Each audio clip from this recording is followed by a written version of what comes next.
નમસ્કાર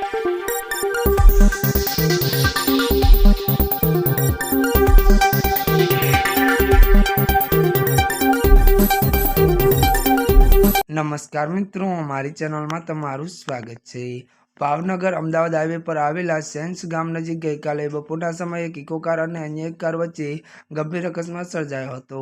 આ ભયાનક ટક્કરમાં ઇકો કારમાં સવાર એક વ્યક્તિનું ઘટના સ્થળે જ કરુણ મોત નીપજ્યું હતું, જ્યારે અન્ય 4 લોકો ગંભીર રીતે ઇજાગ્રસ્ત થયા હતા। વધુ વાત કરવામાં આવે તો અકસ્માત એટલો ભીષણ હતો કે કાર પલટી મારી ગઈ હતી અને તેનો કચડગાડ નીકળી ગયો હતો। અકસ્માતમાં ઇકો કારમાં સવાર અજુભાઈ ખોડાભાઈ પરમારનું ગંભીર ઇજાઓ થવાને કારણે મોત નીપજ્યું હતું। મળતી વિગતો અનુસાર વધુ વાત કરવામાં આવે તો જણાવી દઈએ કે જ્યારે અન્ય મુસાફરો મહેન્દ્રભાઈ નારુભાઈ પરમાર, સંજયભાઈ કરશનભાઈ પરમાર, ધીરુભાઈ રાયસંગભાઈ પરમાર અને ભૂપતભાઈ કાળુભાઈ પરમારને નાની મોટી ઇજાઓ પહોંચી હતી।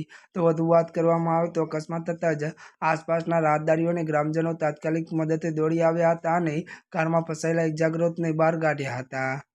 ત્યારે મિત્રો આજના માટે બસ આટલું જ। અમારી ચેનલમાં નવા હોય તો અમારી ચેનલને મિત્રો તમે લાઇક, શેર અને સબસ્ક્રાઈબ કરી દેજો। ધન્યવાદ।